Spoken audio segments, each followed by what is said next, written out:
Shkruan Gjergj Zefin. Italia ka ndryshuar ton ndaj Ukrainës. Në takimin e fundit në Rom, Giorgia Meloni i përsolli Volodymyr Zelenskit një mesazh që nuk u përmend në asnjë deklaratë zyrtare.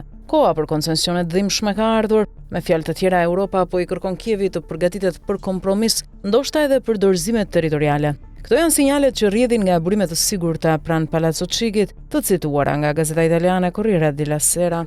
Takimi i gjatë i mbuluar nga etiketa diplomatike në fakt ishte më i ftohtë dhe më i tensionuar se ç'duket në fotografitë e protokollit. Nga përkrahja në presion, kthesa italiane. Meloni, e cila dikur përshëndeste me zell qendresën heroike të Ukrainës, tani sillet si zëdhënëse lodhje strategjike të perëndimit. Shprehja e saj koncesionet të dhimbshme është kodi për çlirimin e perëndimit nga një barë e rëndë politike, ushtarake dhe ekonomike që tashmë nuk është më popullore as në shtëpinë e tyre.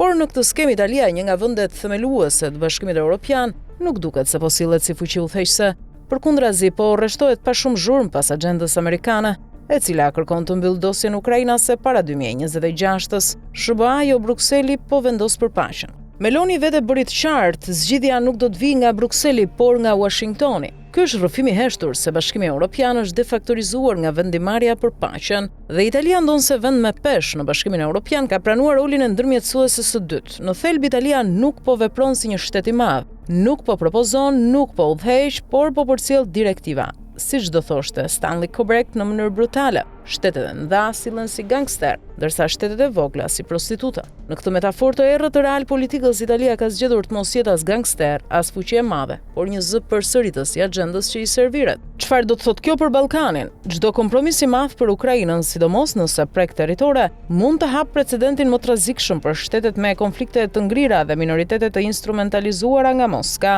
Moldavia, Gjeorgjia, Bosnia-Hercegovina, madje edhe Kosova. Të gjitha këto mund të jenë viktima të radhës të një logjike paqësore të imponuar. Për Shqipërinë ky është moment për reflektim të thellë strategjik. A do të kemi një zë në tavolinat ku vendoset për sigurinë europiane, apo do të mbetemi spektator të një loje ku fati i të vegjelve vuloset nga marrëveshje të fshehta?